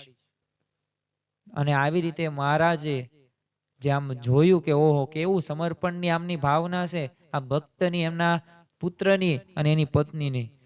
અને ભાવ જોઈને અત્યંત પ્રસન્ન થઈ ગયા અને બાપ અને દીકરાને બંનેને ભેટ્યા. તો જો આવા ભક્તો શ્રીજી મહારાજ થી લઈને અત્યારે મહંત સ્વામી મહારાજ સુધી આપણને આવા ભક્તો જો, એટલે જ નિષ્કાળ સ્વામીએ લખ્યું છે ને કે સખી ભૂધર ભૂખ્યો છે ભાવનો. સખી ભૂધર એટલે ભગવાનની ભાવનો ભૂખ્યો છે અને આપણને અહીંયા જોવા મળે છે. શાસ્ત્રીજી મહારાજને મૂર્તિ માટે પૈસાની જરૂર હતી ત્યારે નગાસરના ભૂદરભાઈ પાસે ગયા અને એ જ દિવસોમાં ખેતીની આખા વર્ષની ઉપજ એમના ઘરમાં આવેલી. એટલે ઘરના પટારામાં મૂકી રાખેલી કે આખા વર્ષ એ સાચવી રાખવા માટે અને આખા વર્ષ એમાં જરૂર પડે એવી રીતે વાપરવાનું. એટલે આવા સમયે શાસ્ત્રીજીમાં જે પૈસા માંગ્યા એટલે ભૂદરભાઈ તો રાજી થઈ ગયા કે ઓહો સત્પુરુષ પૈસા મારી પાસે માગે છે સેવા માટે, મૂર્તિ લાવવા માટે. એટલે એ તો તૈયાર થઈ ગયા, પણ એમની પત્નીની મરજી નહીં. એટલે એ તો જ્યાં પૈસા લેવા ભૂદરજીભાઈ ગયા ને ત્યાં જ તે પટાર ઉપર બેસી ગઈ અને જીદ પકડી કે હું અહીંથી આગી નહીં જાઉં. એટલે ભૂદરભાઈએ ઘણું બધું સમજાવ્યું, મના કીધું કે આ માંગનાર આવા ફરી વખત નહીં મળે, પણ છતાં એની પત્ની જીદે ચડી હતી કે નથી દેવા તો એને ન માની. અંતે ભૂદરભાઈએ શું કર્યું, પોતાની પત્ની નીચે ઉતારી અને ઓશરીનો જે થાંભલો હતો ને એ થાંભલા વડે દોરડાથી એને બાંધી દીધી અને પટારામાંથી બધા પૈસા લઈને શાસ્ત્રી મહારાજને અર્પણ કરી દીધા. તો જો ભગવાન અને સંતને અર્થે મહાત્મ્ય જ્ઞાને નિશ્ચય હોય ને તો સેવા થાય જ છે. પછી ધન હોય કે સંપત્તિ હોય કે પછી કોઈ પણ ભલે બાબત હોય, આ તુચ્છ પદાર્થ હોય. તો આજે જો સ્વામીશ્રીએ પણ આવા સમર્પિત હરિભક્તોની સેના તૈયાર કરી છે. લંડનના એક સેન્ટરમાં લફબોરોમાં 65 વર્ષના એક રામુભાઈના ઘરમાં ચોરી થઈ. હવે ચોર તો ઘરેણા લઈ ગયો પણ વીમો પાકતા રકમ મળી ગઈ પાછી. એટલે એ બધી રકમ એમને સ્વામીશ્રીને અર્પણ કર્યું અને કીધું કે આ ઘરેણા ગયેલા જ હતા પણ આપની દયા જ પાછા આવ્યા છે એટલે ઠાકોરજીનું અર્પણ કરું છું. અને ઉપરાંત હજુ પણ જો સેવાની અતૃપ્તિ હોય ને અને એમ કીધું કે અમારું મકાન વેચીને પણ આપને અર્પણ કરવું છે. અમે કાઉન્સિલિંગના ઘરમાં રહેવા જઈશું. કાઉન્સિલ એટલે શું? મ્યુનિસિપાલિટીએ જે બાંધેલા સાવ સામાન્ય હોય, જે ચાલી જેવા ઘર હોય, એ ઘરની અંદર રહેવા તૈયાર થઈ ગયા તેવું. હવે પોતે લંડનની અંદર રહે છે છતાં પણ આવી ભાવના એ સમર્પણની હતી. તેનું કારણ શું હતું? એ સમર્પણની ભાવના, સંપત્તિનું સમર્પણ, મહિલાઓનું સમર્પણ એવું જ છે. જુનાગઢની અંદર 11 વર્ષના ઉમંગ પરમારના માતુશ્રી હવે પતિથી જુદા રહે એટલે લોકોનું ઘર કામ કરે ને 800 રૂપિયા કમાય એમાં મકાનના ભાડાની રકમ, દીકરાનો ભણવાનો ખર્ચ, બધું એમાં જ કાઢવાનું. પણ સુવર્ણદાનની સભામાં જાહેરાત સાંભળીને અને સુવર્ણ સેવામાં આપવા આવ્યા અને કાર્યકરે કીધું કે ઠાકોરજીને ઘેર આવે ને ત્યારે આપજો. એટલે ત્યારે કીધું કે ત્યાં સુધી કંઈક મુશ્કેલી આવી ને મેં વટાવી લીધું તો મારી સેવા જશે, અને એમ કહીને એ બધું આપી દીધું. તો જો આ સ્ત્રી હરિભક્તોનું સમર્પણ આપણને જોવા જેવું છે. બાળકોનું પણ સમર્પણ એટલું અદ્ભુત છે. તારીખ 7/5/2004 ની અંદર લંડનની અંદર વંદન આશિયર 4 વર્ષનો હતો ત્યારથી ટીવી જોતો નથી, ક્યારેક ચોકલેટ ખાતો નથી, કોક લેતો નથી, અને જે સામાન્ય રીતના જન્મદિવસને પોકેટ મનીમાંથી એમને બચાવેલ 1001 પાઉન્ડ એ દિલ્હી અક્ષરધામમાં એમને સેવામાં આપ્યા. બીજો એક ભાવનગરમાં રાકેશ પટેલ નવી સાયકલ લેવા માટે 21,000 ભેગા કર્યા હતા, પણ તેને થયું કે સાયકલ તો ફરી આવશે પણ ઘનશ્યામ મહારાજની મૂર્તિ ફરી ક્યાં બેસવાની છે, માટે એને સેવાનો લાવો લઈ લીધો. 21,000 તેને સેવામાં લખાવી દીધા. ઘણી વખત તો લોકો પ્રશ્ન પૂછે કે અક્ષરધામનું મૂલ્ય કેટલું, આ મંદિર પાછળ થયેલા ખર્ચની વિગત શું છે? તો આનો સાચો જવાબ આપવો હે ને અઘરું છે. કારણ શું છે કે અહીં સમર્પણનું એક વિશ્વ રચાયેલું છે, અને આ સમર્પણ આપણને આવા પ્રસંગોમાંથી સહેજે સહેજે ખબર પડે છે. આપણે સમર્પણની વાત કરીએ, આમ તો સંપત્તિનું સમર્પણ તો આવા હરિભક્તો આપે છે, પણ એનાથી પણ વિશેષ જેનું મૂલ્ય છે અને જેનું મૂલ્ય એને કોઈ પાસે એ છે જ નહીં, અને એ છે સમય. આપણે કોઈ કાર્ય કહેવા હોય તો અમારી પાસે અત્યારે સમય નથી, પરંતુ સમયનું સમર્પણ અહીંયા જોવા મળે છે. જેમ પૈસો આપવો અઘરો છે ને, એમ સમય આપવો પણ અઘરો છે. કે આપણા હરિભક્તનું સમયનું સમર્પણ જો જોઈએ ને તો આપણે ઘણું બધું આશ્ચર્ય પ્રમાણે એવું છે. પ્રમુખ સેવા શતાબ્દી મહોત્સવની અંદર 1-2 વર્ષની સેવાઓ લખાવી. મહિનો તો ફરજિયાત, પણ મહિનો, 2 મહિના, 3 મહિના, 6 મહિના કામ ધંધો નોકરી બધું છોડીને એ સ્વામિનારાયણ નગરની અંદર સેવા કરવા માટે બધા સમર્પિત થયા હતા. દેશ પરદેશમાં જો નાના મોટા જ્યારે પણ ઉત્સવો થાય, મંદિરો તૈયાર કરવાના હોય, તો હરિભક્તો 1-2 મહિના સુધી અને 1-2 વર્ષ સુધી રોબિન સ્વીટ અક્ષરધામ જવો, આ બધા સમયોની અંદર સેવા કરતા જોવા મળે છે. ઋષિકેશ બાલાણી ગાંધીનગર ની અંદર મોટો એમનો પગાર અને નવી નોકરી મળતી હતી, પણ છતાં એમને નોકરી સ્વીકારી નહીં અને દિલ્હી અક્ષરધામની સેવા માટે તેઓ ગયા. બુધેશંગભાઈના ઘર ચલાવવા માટે એક સોનાનો દોરો ગીરવે મૂકીને દિલ્હીનું ભાડું એમના મિત્ર પાસે જ લીધું અને અક્ષરધામની સેવામાં જોડાયા. અમેરિકામાં તો સમયનો દુષ્કાળ છે. પૈસા આપનાર મળે પણ સમય આપનાર મળવા ખૂબ દુર્લભ, કારણ કે time is more than money. એટલે કે પૈસા કરતાં પણ મહત્વનું અને અગત્યનું જો કોઈ હોય ને તો સમય છે. પરંતુ ત્યાં પણ આવા સમર્પિત હરિભક્તોની ફોજ શ્રીજી મહારાજે ઊભી કરી છે, સત્પુરુષે ઊભી કરેલી છે. ડભાણના વતની પંકજભાઈ પટેલ 2000ની સાલમાં અંદર શિકાગોમાં હવેલી મહોત્સવ વેળાએ એમણે નોકરી છોડીને સેવા કરેલી. ત્યાર પછી પણ મંદિર બાંધકામ શરૂ થતા ફરી વખત સેવામાં જોડાઈ ગયા. તો આવા તો આપણને ઘણા બધા સત્સંગીઓ કાર્યકરો જોવા મળે કે જેઓ ક્યારેય સમયનું જોતા નથી. પોતાનો કામ ધંધો નોકરી છોડીને પણ તેઓ સેવા કરે છે. અત્યારે પણ મિશન રાજીપો ચાલે છે, તેવા ઘણા બધા ભક્તો છે કે જેઓ નોકરી ધંધો છોડીને પણ અમુક રસોઈની સેવામાં, અમુક મુખપાઠ કરાવવાની બાળકોની સેવામાં, અમુક પછી એમના કોઈ ગમે તેવી સેવા નાનામાં નાની હોય તેઓ કરવા અત્યારે તત્પર છે. તો જો સમયનું સમર્પણ હરિભક્તોએ કરેલું છે. ત્યારબાદ અગત્યનું છે સંતતિનું સમર્પણ. જો સંપત્તિ આપી શકાય, સમય પણ આપી શકાય, પણ સંતાનનું સમર્પણ કરવું ને, અને એ પણ આજીવન, આ કાર્ય ખૂબ જ કઠિન છે. છતાં હરિભક્તોને આવું સમર્પણ કરીને એક ઇતિહાસ રચ્યો છે. મેથાણ ગામના વિપ્ર આત્મારામના પુત્રો અને વિપ્ર ગોવર્ધન રામના પુત્રો મહારાજની સેવામાં ખડે પગે રહેતા. મહારાજ તો વિપ્ર ગોવર્ધનના પુત્ર ભવાની શંકર પર દ્રષ્ટિ કરીને કીધું કે આ મુક્તોની ભૂમિ છે, અહીંયા અજા પટેલ અમારી આજ્ઞાથી પરમહંસ થશે. એવા જ સંસ્કારી આ ભવાની શંકર છે અને અમને સોંપો એમને. આ સાંભળીને તરત જ તેમના પિતા ગોવર્ધનભાઈ કહે કે લ્યો મહારાજ, સોંપ્યો. અને મહારાજ એમના સમર્પણને મહિમા સહિત એ ભક્તિ હતી ને એનાથી બહુ પ્રસન્ન થયા. જો મહાત્મ જ્ઞાન યુક્ત ભક્તિ, આ મહિમા જ્યારે નક્કી થયો હોય, મહિમા જ્યારે સમજાણો હોય ને તો જ આ શક્ય છે, અન્યથા શક્ય નથી. જો આજે BAPS સંસ્થામાં તમે જુઓ 1100 થી વધુ સંતો છે એમાંથી 150 કરતાં વધુ પોતે એકના એક જે સંતાનો હોય, બહેન પણ ન હોય, બીજો ભાઈ પણ ન હોય, પણ છતાં પણ એવા માતા પિતાને આપણે ધન્યવાદ દેવા પડે કે જેઓ એકના એકના સંતાનને પણ તેઓએ સમર્પિત કરી દીધા છે સ્વામીશ્રીના ચરણોની અંદર. તો આવા ઘણા બધા સાધુ સંતો છે કે જેના જીવનની અંદર છે ને આપણને સારો પગાર એમને છોડ્યો હોય, સારી માન પ્રતિષ્ઠા છોડી હોય, અને બધુંય તે મૂકીને ભગવાનના ચરણોમાં અર્પિત થઈ ગયા હોય. સારંગપુરમાં તે રસોડા વિભાગમાં સેવા આપનાર બ્રહ્મતીર્થ સ્વામીએ એમના પૂર્વાશ્રમના માતાએ સાધુ થવાની પ્રેરણા આપી હતી. એકનો એક પુત્ર, એમાં પણ તેઓના પતિ અક્ષર નિવાસી થયેલા, છતાં પણ પોતાની લેશ પણ ચિંતા કર્યા વિના પોતાના સંતાનોનું સમર્પણ એમને કરેલું છે. આવા તો સમર્પણના અઢળક પ્રસંગો જે સંતતિના ગણી શકાય. બીજું એક સમર્પણ છે જે છે સર્વસ્વ સમર્પણ. સર્વસ્વ એટલે કે બધુંય. શ્રીજી મહારાજ વચનામૃત ગઢડા મધ્યના 62માં કહે છે કે જેને કલ્યાણની ઈચ્છા હોય ને તેને પોતાનું દેહ, ધન, ધામ, કુટુંબ, પરિવાર એ સર્વને ભગવાનની સેવામાં જોડી દેવા, અને ભગવાનની સેવામાં જે પદાર્થ કામ ન આવે તો તેનો ત્યાગ કરી દેવો. તો આવા સર્વસ્વ સમર્પણ કરનાર ભક્તોની ગાથા આપણે જોઈએ તો સંવંત 1867માં અરજી ઠક્કર ગઢડામાં એભલ બાપુના કારભારી હતા. એટલે એમનો વ્યવહાર પોતે જોતા એમાં એકવાર ઉપજ કરતા ખર્ચ થોડુંક વધારે થઈ ગયું.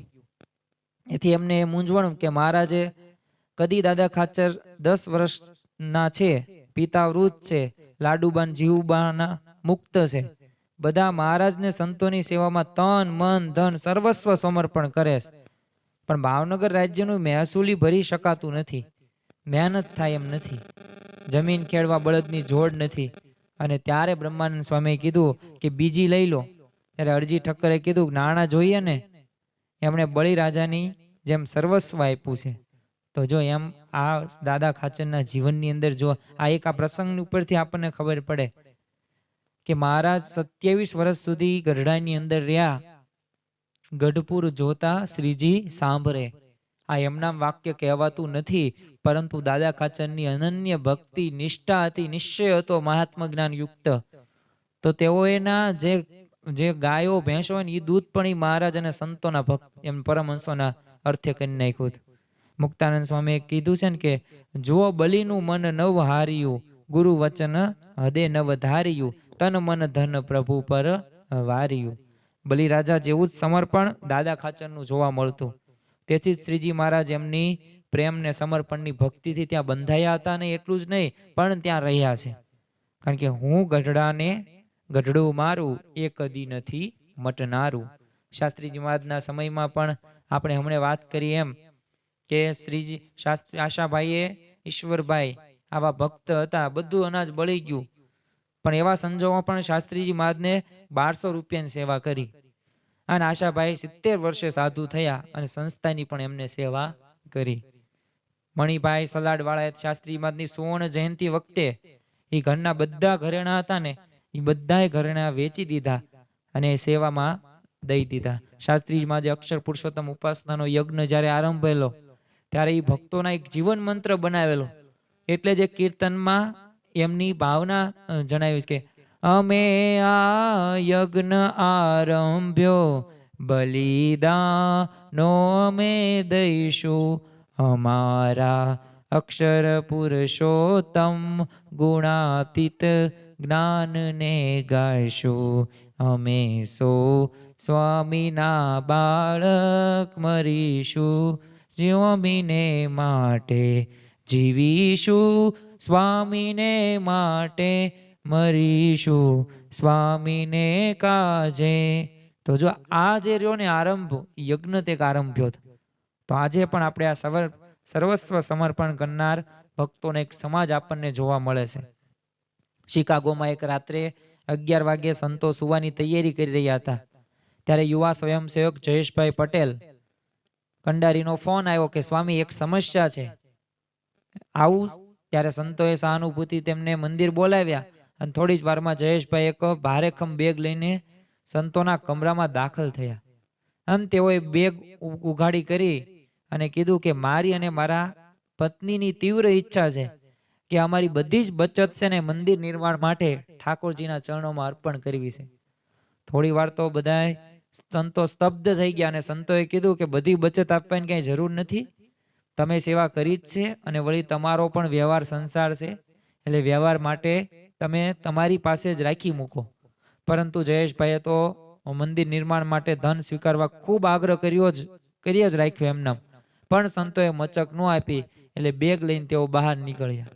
બીજા જ દિવસે સવારે એકાઉન્ટન્સની સેવા સંભળાવતા શ્રેયસભાઈએ સંતોને કીધું કે ગઈકાલે રાત્રે જયેશભાઈ ઠાકોરજીની સુવર્ણ તુલા નિમિત્તે પોતાનું બધું જ અર્પણ કરી ગયા. ત્યારે સંતોને જાણ થઈ કે તેમની પાસેથી બહાર નીકળી ગયેલા એ જયેશભાઈએ રાત્રે જ શ્રેયસભાઈ પાસે જઈને બધી જ બચત ઠાકોરજીની તુલા વિધિ માટે અર્પણ કરી દીધી હતી. જો જ્યાં સુધી મંદિર પૂર્ણ ન થાય ત્યાં સુધી પોતાના એકાઉન્ટન્સમાં નાણાં બેલેન્સ ન રાખવાની ટેક લેનારા એ જયેશભાઈ જેમ બીજા અનેક સ્વયંસેવકોએ પણ તન મન કે ધન એ સર્વસ્વ સમર્પણ કરી દીધેલું છે. અને અત્યારે પણ એવા પ્રસંગો આપણને અઢળક જોવા મળે છે. હર્ષદભાઈ ચાવડાનું સમર્પણ જોઈ સ્વામીશ્રી બોલ્યા કે તેણે પોતાનું કાંઈ રાખ્યું નથી, અમારી જેમ બાવો થઈ ગયો, માથું મૂકી દીધું છે, સર્વસ્વ સમર્પણ કરી દીધું છે. લંડનના હરિભક્તોની સમર્પણ ભાવના જોઈને એક વખત પ્રમુખ સાહેબ બોલેલા કે મારા હરિભક્તો વેચાઈ જઈને પણ આ મંદિર પૂરું કરશે એવો મને વિશ્વાસ છે, શ્રદ્ધા છે. તો આ તો એમને રોકી રાખ્યા છે. તો જો કેવા ભક્તો હશે, કેવા ભક્તો એ સમર્પણની ભક્તિ જોવા મળતી હશે, ત્યારે જ આ શક્ય છે, બાકી આ શક્ય છે નહીં. તો આજે આપણને આવા ભક્તોના દર્શન થાય જ છે. સમર્પણ પાછળ હવે એમની ભાવના કઈ છે આ પણ એક સમજવી જરૂરી છે. કારણ કે સમર્પણ પાછળની ભાવના સમજીએ ને તો ખરેખર ખબર પડે કે વાસ્તવમાં એ ભક્તોના જીવનની અંદર એ જોવા મળે છે કે દરેક વ્યક્તિ આજે ભાવનાથી જોડાયેલો હોય છે. જે સમર્પણ કરે છે એનામાં કંઈક ભાવના હશે. તો સમર્પણ પાછળ કઈ કઈ ભાવના છે? તો પહેલી જ એવી ભાવના હશે કે આવા લેનારા ક્યાંથી મળે. તો એવું સમજીને પણ પોતાનું એક મોટું ભાગ્ય માને છે અને એને સમર્પણ કરીએ છીએ. એ ભાવના એમના જીવનની અંદર આપણને જોવા મળે છે. મહારાજ સારંગપુર હતા અને ભરવાડોનો દર્શને આવી ત્યારે મહારાજે કીધું કે અમારે યજ્ઞ કરવો છે તો તમારા ઘરેણા આપજો. એટલે આજા ભરવાડની સ્ત્રીએ રૂપાની સાંકળી, પગની કાંબીઓ, વેઢ વગેરે ઉતારી મહારાજના ચરણમાં મૂક્યું. એટલે મહારાજે કીધું કે તને આવો ઉપદેશ કોણે આપ્યો કે બધું આપી દેવું? એટલે ત્યારે બાઈએ કીધું કે અમારે મન, તમે ભગવાન છો, બધું તમારું છે, તે આપ માગો તે આપી દેવાનું. થોડી વારમાં તેનો પતિ હાજો આવ્યો. એટલે મહારાજ કહે તમારા ઘરના ભારે ભગત તેમણે બધા ઘરેણા અમને આપી દીધા. ત્યારે હાજો કહે તમારા હતા ને તમને આપ્યા, તેમાં શું નવાય? પ્રમુખ સ્વામી મહારાજ પણ 14/1/2007 રોજ જ્યારે જોળી પર્વ બાદ આશીર્વાદ આપતા હતા ત્યારે બોલ્યા કે આપણું કાંઈ છે જ નહીં, ભગવાનનું જ છે ને ભગવાનને આપવાનું છે. સોનું, તાંબુ, ચાંદી, હીરા પૃથ્વીમાં આપણે ક્યાં મૂકવા ગયા છીએ? ભગવાને આપણને બુદ્ધિ આપી તો સંશોધન કર્યું તો એ ભગવાનનું છે ને પાછું ભગવાનને આપણે આપીએ છીએ, તો એમાં કાંઈ. તો જો આ ભાવના છે ને પ્રમુખ સ્વામી મહારાજને ભક્તોની અંદર હતી. બીજું આપણને એક હોય છે ભાવના, આસક્તિ તોડાવવા માટે માગે છે. એ આપણે તે જાણે છે. હરિભક્તો જો આશય જાણે છે કે ભગવાન અને સંત આપણી આસક્તિ તોડાવી અને ભગવાનમાં જોડવા અને કલ્યાણ કરવા માટે આપણી પાસે માગે છે. તારીખ 29/5/96 રોજ સ્વામીશ્રી જ્યારે સુરતની અંદર વિરાજમાન હતા ત્યારે એક હરિભક્તને સેવા લખાવીને વાત કરી. તો તેઓ કહે કે હમણાં જરા ભીડો છે. એટલે સ્વામીશ્રી કહે ભીડામાં ભીડો ભગવાન માટે વેઠી લઈએ તો જિંદગીનો ભીડો નીકળી જાય. આવી વાત કરી. તો આના ઉપરથી પણ આપણને ખબર પડે કે આસક્તિ તોડવા માટે ભગવાન આપણી પાસે માગે છે. બીજી એક ભાવના હોય છે કે આપ્યું એ જ રહ્યું, બીજું વ્યર્થ. એક દિવસ છે ને ગઢાળીના આંબા શેઠ ઢોલિયો, ઓશિકા, ગાડલું લઈને વગેરે સામાન લઈને છે ને ગઢડા શ્રીજી મહારાજ પાસે આવે છે. હવે મહારાજને દંડવત કરીને પગે લાગીને બધો સામાન આપ્યો. એટલે અચાનક છે ને બધો સામાન લઈને એમને આવેલા જોઈને મહારાજે કીધું શેઠ આ શું લાવ્યા? એટલે આંબા શેઠે કીધું અમારા ગામમાં આગ લાગી છે, તે આટલું માંડ માંડ બચ્યું, એ લઈને અહીંયા આવ્યો છું. એટલે મહારાજે કીધું અમને એવા કોઈ સમાચાર મળ્યા નથી. અને પછી તપાસ કરીને ખ્યાલ આવ્યો કે આગ લાગી નથી. એટલે મહારાજના પૂછવાથી અંતે શેઠ બોલ્યા કે આગ તો નથી લાગી, પણ આપ સર્વે અવતારના અવતારી આ પુરુષોત્તમ ભગવાન છો, એટલે આપના અર્થે જેટલું વપરાયું એ જ ખરેખર રહ્યું છે અને એ જગતમાં રહ્યું છે. ભગવાનના અર્થે વપરાતું નથી ને એ બળિયા જેવું જ છે. તે એવું અમે સમજીએ છીએ. અને મહારાજ આંબા શેઠની આવી ઉચ્ચ સમર્પણ અને સમજણ હતી ને એ જોઈને રાજી થઈ ગયા. એમના વખાણ પણ કર્યા. પંચાલના દરબાર ઝીણાભાઈ એમના સમર્પણ વિશે પણ શ્રી ચરિત્રામૃત સાગરની અંદર લખ્યું છે કે ઝીણાભાઈને જગત માટે ખર્ચ કરવામાં ઉત્સાહ રહેતો નહીં. અને શ્રી હરિ સંત હરિભક્તો હોય તો ત્યાં ખર્ચો જેટલો કરવો પડે ને તો એમને ક્યારેય કોઈ દિવસ પાછો પગ કર્યો નથી. એકથી ચાલતું હોય ને ત્યાં 10મો ખર્ચ કરતા અને સત્સંગ અર્થે ધન વપરાય ને એના ધન્ય ભાગ્ય માનતા હતા. ગોપીઓની પણ આવી ભક્તિને વર્ણવતા એક કીર્તનની અંદર લખ્યું છે કે ગગરી ફોડી ભવ ફેળ્યો રે મહિમા પ્રીત લૂંટાય કાંજી જેવો લૂંટણહાર ત્યાં કે ન બચાવ્યું બાય બળ્યું એટલું એળે અહીં તો લૂંટાવ્યું એટલી લાણ. તો આવી ભાવનાથી હરિભક્તો રહ્યા ને એ તન મન ધનથી જોડાય છે અને સમર્પિત થાય છે. અને આ ભગવાન અને સંત તો છે ને દેના બેંક છે. યોગીજી મહારાજ ઘણી વખત આ દેના બેંક છે, લેના બેંક નથી. તારીખ 16/5/2004 ની અંદર ન્યુયોર્કની અંદર પ્રમુખ સ્વામી મહારાજ બિરાજમાન હતા. હવે મહેન્દ્રભાઈ ગોરવાવાળા એમને 2 દીકરીના લગ્ન અને ઘર ખરીદવા પૈસા ભેગા કર્યા હતા. પરંતુ મંદિરનું બાંધકામ ચાલતું હતું એટલે એમને સેવામાં આપી દીધા. એટલે સ્વામીશ્રી ભોજન કરતા હતા ને એમાં બોલી ઉઠ્યા કે દાદા ખાચર જેવી ભક્તિ થઈ. એટલે કાર્યકરે આગળ પરિચય આપતા કીધું કે આપની દયાથી ઘર સસ્તામાં મળી ગયું. સ્વામીશ્રીએ કીધું કે ભગવાનની ભક્તિ કરી તો ભગવાને બધું સાચવી લીધું. હવે દીકરીનું પણ સારું થઈ જશે. તો જો ભલે ત્યારે સેવા મકાનમાં જેટલા દીકરીઓના લગ્ન પ્રસંગે જે પૈસા ભેગા કર્યા હતા પણ એ બધાય તે ભલે એમને સેવામાં આપી દીધા પણ સસ્તું મકાન પણ આવી ગયું અને સ્વામીજીને આશીર્વાદ પણ મળ્યા કે દીકરીઓનું પણ સારું થઈ જશે. એટલે જ કીર્તનમાં કહ્યું છે ને કે દુર્બળ સુદામે આણી દીધા મુષ્ટિ તાંદુલ મેવા કંચન મોલ કર્યા સુખકારી સત્પુરુષની સેવા રે. એક તાંદુલ ભગવાનને એમને અર્પણ કર્યા અને એમનું દારિદ્ર્યપણું બધું નાશ થઈ ગયું અને ધનવાન થઈ ગયા. તારીખ 14/1/2007 ની અંદર અમદાવાદની અંદર સ્વામીશ્રીએ કીધેલું કે બ્રાહ્મણ દાન લેવા આવે ને તો કહે 1 ગણું દાન ને 1000 ગણું પુણ્ય અને ભગવાનને સંતને દાન આપો ને તો અનંત ગણું થઈને આવે. એટલે ભગવાન તો અક્ષરધામ આપી દે. તો જો આમ આપણને જોવા મળે કે દાન અને સમર્પણની આટલો ભાવના, આટલો મહિમા સ્વામીશ્રીના જીવનની અંદર આપણને જોવા મળે છે. શબરીબાઈએ પણ રામ ભગવાનને એઠા બોર આપ્યા તો રામ ભગવાને એનું કલ્યાણ કરી નાખ્યું. ગરડા મંદિરમાં જ્યારે પાયામાં એક વ્યક્તિએ પથ્થર નાખેલો તો મહારાજ એને અંતકાળે તેડવા આવેલા. નિત્યાનંદ સ્વામી દવા તરીકે જ બકરીનું દૂધ પીતા તો એ બકરીને પણ મહારાજ તેડવા આવેલા. તો જો એવો અક્ષરાનંદ સ્વામીની વાતોમાં પણ ઉલ્લેખ આવે છે અને આ વાત આપણને સાચી જોવા મળે છે. એટલે જ કહેવાયું છે ને કે કોઈનો પાડ ન રાખે મુરારી આપે વ્યાજ સહિત ગીરધારી. એટલે કોઈની દિવસ કોઈનું ઉધાર રાખતો નથી. ભગવાન એનું અનંત ગણું આપે જ છે. પરંતુ આ વાત માનવી જરૂરી છે. અનંત ઋણ ચૂકવવાનો એક અવસર છે.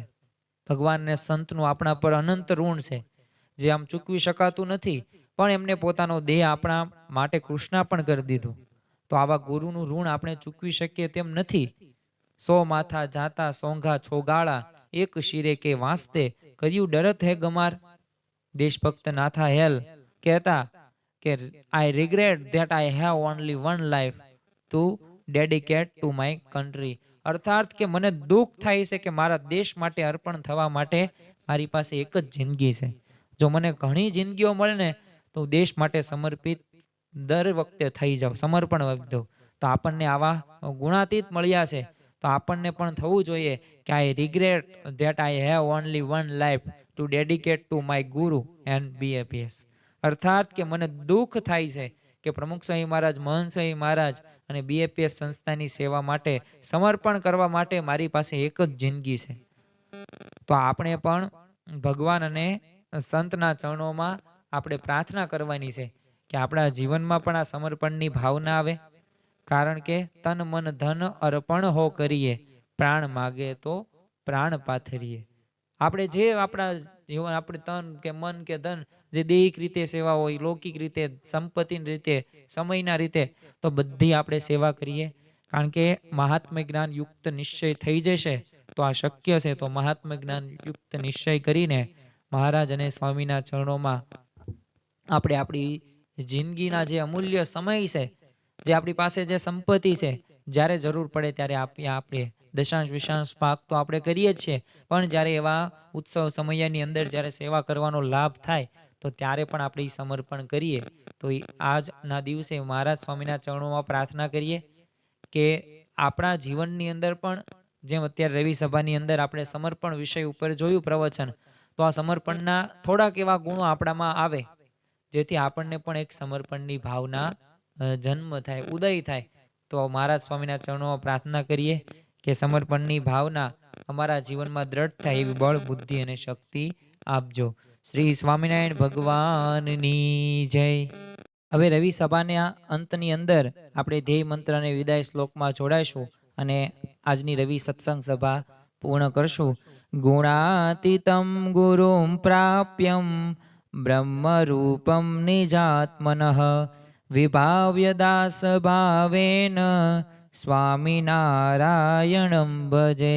શ્રીહરિમ સાક્ષરમ સર્વદેવેશ્વરમ ભક્તિધર્માત્મજમ દિવ્યરૂપમ પરમ શાંતિદમ મુક્તિદમ કામદમ કારણમ સ્વામિનારાયણમ નીલકંઠમ ભજે. શ્રીહરિમ. સૌને જય સ્વામી નારાયણ.